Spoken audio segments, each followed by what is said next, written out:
J'ai été perturbée par la publicité. Bonjour Frédéric Salman. Bonjour. Vous publiez On n'est jamais mieux soigné que par soi-même. C'est un livre qui paraît chez Plon. C'est une somme passionnante d'informations simples et de bon sens pour vivre mieux, en bonne santé. L'avenir de votre santé, en gros, est entre nos mains. De notre santé est entre nos mains.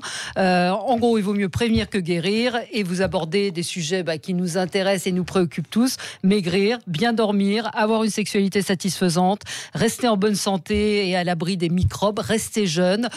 Tous ces thèmes sont... Alors évidemment, on ne va pas tout évoquer parce qu'il y a beaucoup de choses, mais ça se lit, j'ai envie de dire, comme un roman parce que c'est truffé d'anecdotes et de conseils évidemment et de beaucoup d'études également. Comment vous avez procédé pour ce livre ?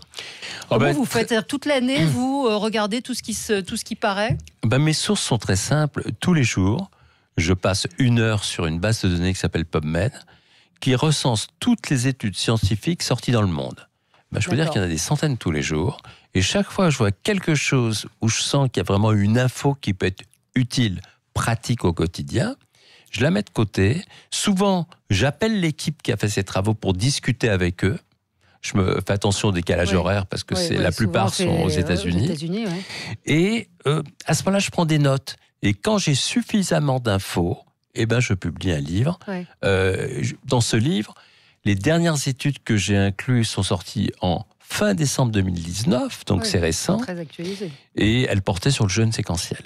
Alors oui, ce qui est une grande partie du livre. Moi, j'avais, pour parler plus généralement, vous dites la médecine prédictive, c'est très important. C'est-à-dire que c'est un petit peu l'objet de ce livre, c'est de dire, on peut... en faisant attention, considérablement améliorer notre santé. Oui, parce qu'en fait, notre santé est entre nos mains.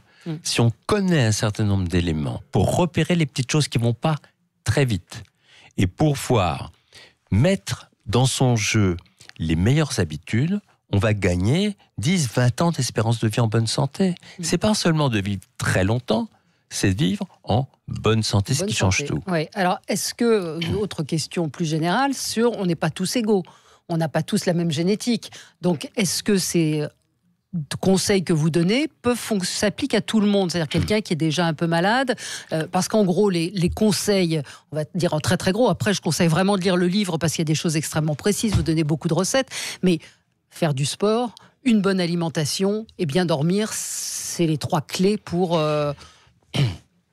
C'est les 3 clés, mais avec beaucoup de subtilité, beaucoup de détails. En fait, c'est très technique. Ça paraît simple et ça ne l'est pas. Je te parlais du jeûne tout à l'heure, qui est un élément clé. L'important, bien sûr, c'est ce qu'on mange, mais encore plus important, quand on mange. Et là, si on ne connaît pas tous les trucs justement à ce niveau, c'est pas si évident que ça. Alors dans le premier chapitre qui concerne effectivement maigrir, vous parlez beaucoup de ce jeûne séquentiel. Donc ça, vous êtes cardiologue, nutritionniste. Qu'est-ce qu'il y a de nouveau par rapport à ce jeûne ? Qu'est-ce que vous avez appris ? Vous dites que ce sont les dernières informations sur ce jeûne séquentiel. Tout simplement, je dirais que... Donc expliquez ce que c'est peut-être déjà. Le jeûne séquentiel, qu'est-ce que c'est ? C'est pendant... au minimum 14 heures, mais quand on monte par palier vers 16h, 18h, sans dépasser 22h, tout simplement, il se produit au niveau du corps des choses étonnantes.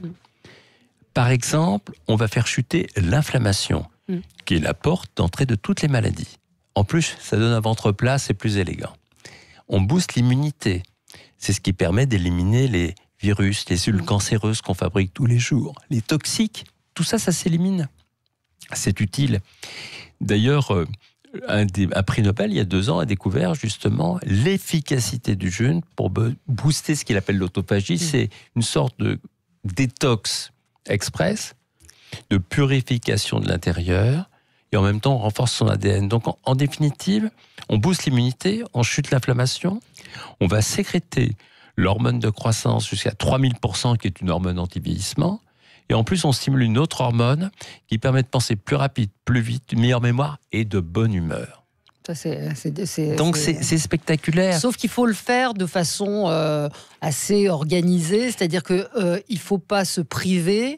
Vous revenez beaucoup d'ailleurs sur cette notion de plaisir dans les régimes que vous dénoncez aussi, mais il ne faut pas se priver, puis d'un seul coup à midi dire voilà, j'ai fait mon jeûne, maintenant je vais manger des frites et boire un whisky. Vous avez raison, parce que dans le jeûne, pour que ça marche, ce qu'on mange après et avant, c'est ça, c'est très important. Très important. Prenons un exemple très concret. Vous avez fini le jeûne. Vous démarrez par de l'avocat. Oui. L'avocat, c'est un aliment merveilleux. Oui. Anti-inflammatoire. Donc, vous prenez de l'avocat, vous avez l'effet anti-inflammatoire, satiétogène, c'est-à-dire que ça vous donne, vous n'allez pas vous jeter sur n'importe quoi, et vous faites du bien. Donc, il y a des aliments qu'on prend après, avant, il faut bien s'hydrater, c'est essentiel. De boire beaucoup, de thé, l'eau, de thé vert, des tisanes. Bien sûr, ce jeûne séquentiel, c'est pas pour les enfants, ni les adolescents, ni les femmes enceintes. Ni les gens malades. Non, c'est simplement un mode de vie. Vous savez, c'est comme si dans une vie, on avait un nombre de repas limité à prendre. Quand on mange, on fait travailler le foie, les reins, une dizaine d'organes, c'est une usine. Il faut laisser au corps le temps de se réparer, de régénérer, de regarder. Bientôt, on va être en période de carême, et toutes les religions du monde, depuis le début de l'humanité, parlent du jeûne comme un message du fond de la nuit des temps pour réactiver une mémoire biologique ancienne. En définitive, on lutte contre notre obsolescence programmée, on laisse au corps le temps de régénérer, de se réparer. Regardez par exemple, Bouddha prenait qu'un repas par jour. Et moi, je me suis intéressé aux animaux centenaires. La baleine, qui vit 150 ans, peut rester à jeûner 4 mois. Les tortues qui vivent centenaires peuvent jeûner 3 mois. Le crocodile, qui vit centenaire aussi, prend 50 repas par an et ne fait jamais de cancer. Et quand on fait jeûner, je ne parle pas des jeûnes de plusieurs jours, mais simplement ce jeûne séquentiel, des souris, des rats, l'espérance de vie en bonne santé bondit. Donc en définitive, c'est un élixir de jeunesse qu'on a. Il suffit de l'écouter avec bon sens. Vous savez, il ne faut pas se mettre à table si on n'a pas faim. Écouter avec bon sens les signaux de son corps. Mais c'est à vie. Quand je dis c'est à vie, c'est-à-dire que le jeûne séquentiel, c'est une période, on va faire ça pendant 1 mois, ou c'est vraiment un rythme qu'il faut prendre C'est un rythme à prendre, qui prend, je l'explique dans le livre, du temps. Parce qu'au début, c'est plus difficile. Vous savez, c'est comme les gens qui se mettent à prendre le café sans sucre. Au début, beurre, c'est pas bon. Au bout de 3 semaines, quand ils sont habitués, on leur remet du sucre, ils ne peuvent plus le boire.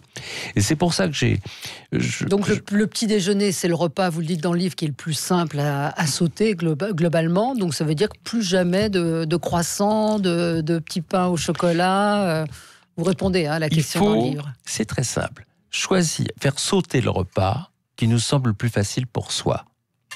Et puis, au début, il faut céder. C'est pour ça que j'ai proposé dans le livre des coupes fins naturelles. Oui, il y a un gâteau au chocolat que je vais tester. Attendez, le truc marche, c'est incroyable. En fait, c'est venu de plusieurs études scientifiques en fin 2019, où les Américains sont allés chercher en zone interdite ce qui fait maigrir. Tenez-vous bien, maigrir en mangeant des gâteaux. Alors, qu'est-ce qu'ils ont fait ? Ils ont pris 2 groupes de sujets qui avaient un régime basse calorie. L'un, même calorie avec du gâteau, est sain. Le groupe gâteau a beaucoup plus maigri que les autres. Pourquoi ? Parce que quand vous prenez du gâteau, vous stimulez la leptine qui est l'hormone de la satiété et le métabolisme s'accélère. Dans les régimes sans gâteau, la leptine chute, donc on a faim, et le métabolisme se ralentit, donc on maigrit moins vite. Alors, en plus, on a découvert que si on prend le gâteau, alors en début de repas, alors là, vous stimulez la glucokinase, cette hormone qui fait, ça envoie un signal au cerveau que le repas est fini avant qu'il commence. Mais attention, c'est pas n'importe quel gâteau. C'est pour ça que dans le livre, j'ai donné 2 recettes. 2 recettes, il y a effectivement. un gâteau aux plantes, un gâteau au chocolat. Celui au chocolat, c'est avec du chocolat à 85%. C'est vrai que le 100%, il est un petit peu dur. Il y a plein de techniques. Je n'aurai pas le temps de parler des recettes, mais ces 2 recettes essayées. Absolument. C'est du tonnerre. C'est vraiment... Avec de la compote de pommes, on peut le dire sans sucre, mais c'est vrai que j'ai envie de l'essayer. Écoutez, 1, il est bon, et 2, c'est formidable ce que ça aide pour perdre du poids. Alors, nos auditeurs disent on jeûne, c'est Angelo qui dit on jeûne pour rester jeune. C'est pas mal. Mais comme, c'est bien, je vais le redire. Tiens, voilà, merci Angelo. On jeûne pour rester jeune. Cédric demande si c'est compatible avec un métier physique et du sport de faire un jeûne. Écoutez, quand on fait l'exercice physique à jeun, il est 2 fois plus efficace au niveau de la fonte des graisses. Ouais. Alors maintenant, moi par exemple, le matin, je bois beaucoup et je fais 1 heure de sport. Ouais. Écoutez avec bon sens, si vous faites un métier physique et que vous avez jeûné, si vous vous sentez fatigué, qu'étant bien hydraté, laissez tomber. C'est vrai qu'entre un bûcheron et quelqu'un qui est dans un bureau, secrétaire, c'est pas la même dépense énergétique. Écoutez avec bon sens les signaux de votre corps. Si peut-être que le soir, vous n'aurez pas faim. Il y a beaucoup de sujets qui ne dînent pas le soir, ils s'hydratent bien et ils disent « je dors beaucoup mieux ». Alors on a Milly, je sais, les noms sur internet c'est compliqué, qui dit effectivement j'avais du mal avec le café sans sucre, au final je ne peux plus avec du sucre maintenant. Angelo nous dit toujours j'ai testé le jeûne en faisant du sport intensif, ça marche, on est très en forme. Et Mickaël nous dit c'est intéressant, il dit en gros votre invité nous explique que moins on mange plus on est en bonne santé, donc les plus précaires des Français vont vivre plus longtemps. Pas forcément, parce qu'il ne faut pas manger n'importe quoi non plus. Et ça c'est un point très important dans le livre, c'est le lien entre alimentation et santé, alimentation et sexualité. Il y a un impact très fort aussi. Et c'est vrai qu'il y a des aliments qu'il va falloir commencer à éviter. Et vous donnez l'exemple de plusieurs études américaines sur des gens qui mangent gras, sucré, ce qu'on sait tous à peu près. Mais il faut. Et puis quand on mange des légumes, c'est pas n'importe quel légume, c'est pas n'importe comment. Il faut manger pour soi et non pas contre soi. Tiens, manger vert. Manger vert, ça veut dire quoi ? Je vous donne un exemple très concret. Manger des brocolis. C'est formidable parce que c'est une action de prévention au niveau des cancers coliques. C'est peu de calories, c'est riche en fibres, en minéraux. Brocoli magnifique. Pas trop cuit le brocoli, juste à la vapeur al dente. Juste vapeur al dente. L'avocat, extraordinaire. Vous prenez un burger frites, bacon, un taux calorique, mettez de l'avocat, 40% d'inflammation digestive en moins. C'est le baume des intestins. D'accord. Le thé vert, quand on boit du thé vert, d'ailleurs, une étude a montré que quand on prend 3 tasses de thé vert, eh bien, on diminue les risques d'Alzheimer. C'est intéressant. J'en bois 1,5 litre tous les matins. Tout va bien. Tout va bien. Ah oui. Et remplacer... Mais ça, c'est prouvé quand vous dites ça, c'est-à-dire le thé vert et Alzheimer. Parce qu'il y a tellement d'études. Est-ce que c'est suffisamment sur des nombres suffisants pour que ça ait valeur scientifique ? C'est une bonne question. En fait, Alzheimer, quand on pose le diagnostic aujourd'hui, il n'y a aucun traitement. Ouais. Par contre, on a découvert plein de petites choses qui jouent sur la prévention en baissant la fréquence. Ça va de l'exercice physique au thé vert. Et chaque fois qu'on peut adopter un petit truc, c'est pas la panacée contre Alzheimer, c'est un petit plus qui nous aide encore. Donc il faut tout prendre, parce que c'est une maladie où pour l'instant on ne sait pas la traiter, mais on découvre plein de choses dans la prévention. Allez, on va marquer une pause, on se retrouve. Vous pouvez nous appeler 0826 300 300. On est ensemble sur Sud Radio avec le docteur Frédéric Salman. On n'est jamais mieux soigné que par soi-même. C'est un livre qui va vous faire du bien. C'est paru chez Plomb. On est ensemble sur Sud Radio jusqu'à midi. Le débat aujourd'hui, c'est avec le docteur Frédéric Salman. On n'est jamais mieux soigné que par soi-même. La santé sans tabou, qui est paru chez Plomb. J'ai précisé que vous évoquez un grand nombre de sujets qui nous concernent tous. Comment bien dormir. Alors, on ne va pas tout détailler parce qu'il faut que les gens aillent peut-être acheter le livre parce qu'il y a beaucoup de conseils. La sexualité, il y a une très grande part qui est consacrée sur avoir une sexualité heureuse et apaisée, sur des choses, vous donnez des conseils assez pratiques, même de nutrition. Alors, vous parlez des noix dans le slip. Oui, non, c'est amusant parce qu'il y a une petite étude qui montre que quand on consomme l'équivalent de 8 noix par jour, ça augmente un petit peu la libido. Donc finalement, c'est bon, mais les prendre non salées, c'est encore mieux. C'est encore mieux. Et puis vous dites, alors ça, lâchez vos écrans, parce qu'il y a un professeur de statistique anglais qui soutient qu'en 2030, les couples ne feront plus l'amour. En fait, il a interrogé des couples de 16 à 64 ans sur la fréquence des rapports sexuels et il est apparu en fait que les écrans ont complètement transformé la sexualité des individus. Oui, alors là, c'est assez étonnant, mais les jeunes font de moins en moins l'amour. Incroyable. Et ils préfèrent le virtuel. D'ailleurs, il y a une enquête récente qui a montré qu'ils préféraient un repas sympa et des jeux vidéo plutôt que faire l'amour. Ouais. C'est dommage parce que quand on sait que 12 rapports sexuels par mois augmentent de 10 ans l'espérance de vie en bonne santé, qu'est-ce que c'est dommage? Le virtuel prend le pas sur le réel. Ça m'inquiète un peu. Ça vous inquiète. Alors, on a un auditeur qui avait une question à poser. C'est Philippe. Bonjour Philippe. Oui, bonjour. Bonjour Philippe. En fait, moi, je fais déjà cette méthode que j'avais trouvée sur YouTube à l'époque. Alors, j'étais pas trop sécurisé sur... Disons que votre témoignage, votre livre, je vais l'acheter parce que, en fait, tout ce que vous dites, c'est ce que je fais, quoi. Ah. C'est-à-dire que j'ai supprimé le petit déjeuner. Donc, ils appelaient ça le fasting sur YouTube. Je pense que c'est à peu près la même chose. On supprime le petit déjeuner, on mange normalement le midi sans se prendre la tête, on mange à peu près ce qu'on veut, sans dépasser les limites. Le soir, on mange pas trop calorique et on dort très bien et on boit beaucoup. Et en fait, le petit-déj, en 15 jours, on s'en passe complètement, largement. Et puis on perd 5 kilos par an sans jamais les reprendre. Et on mange à peu près ce qu'on veut, donc tout va bien, quoi. Vous confirmez ce que dit le docteur Salman dans son livre, avec des conseils pour aller peut-être même plus loin parfois. C'est un exemple. C'est vrai que c'est du bon sens, ce que vous dites. Et comment vous vous sentez au niveau de l'énergie? Plus fort, parce que si vous voulez, moi j'ai un métier physique en plus, donc je suis dans les ambulances, donc je porte car et tout ça. Et le matin, on me dit, mais comme normalement, c'est le petit déjeuner, c'est le plus important. Alors ça, j'entends 50 000 fois.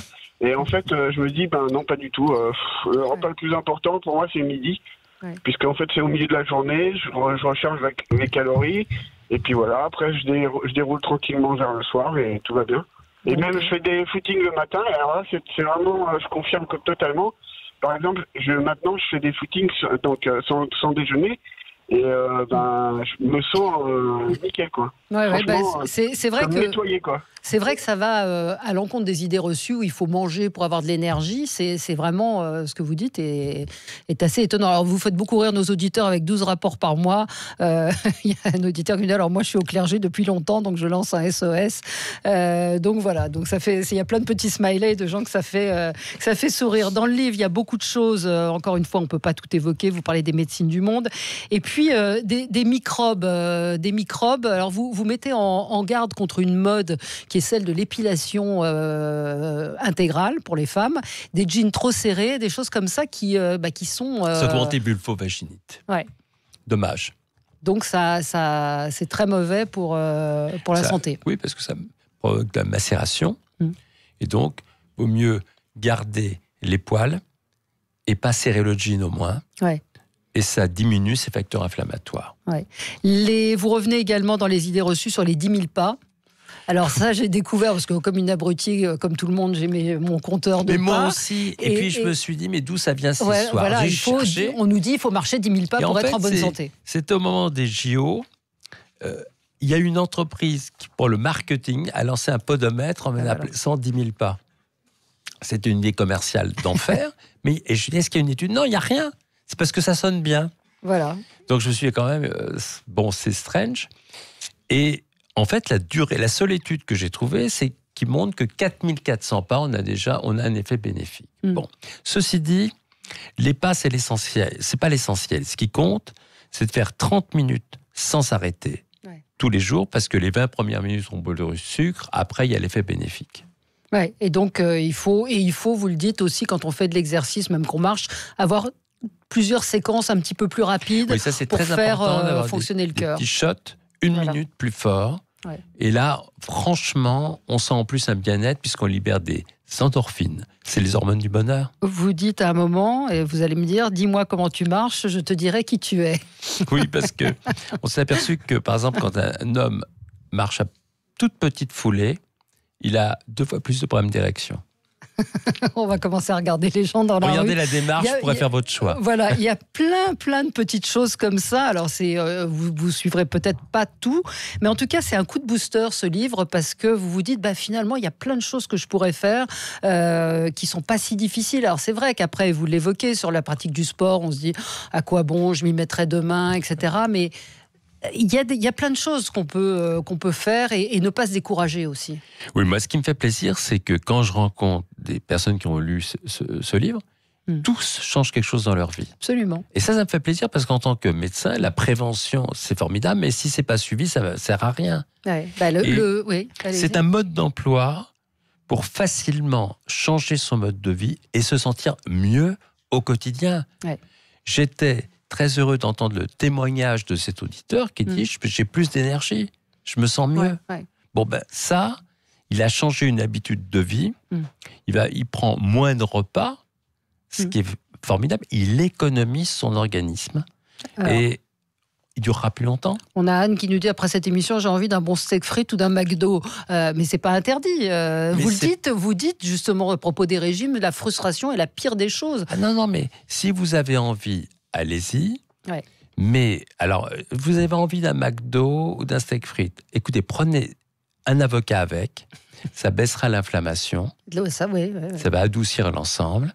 Et si vous pouvez faire un petit jeûne séquentiel avec en vous hydratant bien, vous avez tout bon. C'est pas voilà, il n'y a pas d'interdit vous n'êtes pas un gourou ni là pour Surtout donner pas. des dogmes. Ce sont des conseils encore une fois, je le répète, de bon sens. Si on donne des dogmes, ils sont là, ils ne seront pas suivis. Ouais. Le sommeil, très important. Qu'est-ce que c'est que le bruit rose ?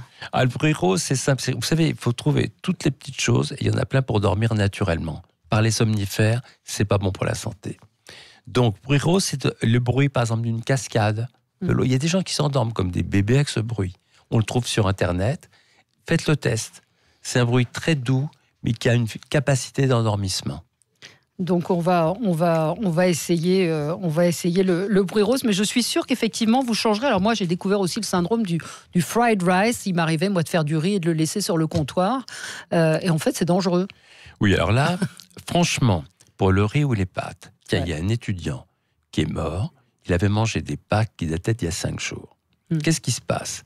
C'est que dans le pâte ou riz cuit, au bout de quelques jours, il y a Bacillus cereus, c'est une bactérie redoutable qui se développe et qui peut donner des infections redoutables. Ouais. Donc, quand vous faites des pâtes ou du riz, n'en faites pas une plâtrée. Oui, vous dites le côté vous le dimanche mettez pour la semaine, c'est au pas frigo, une bonne idée.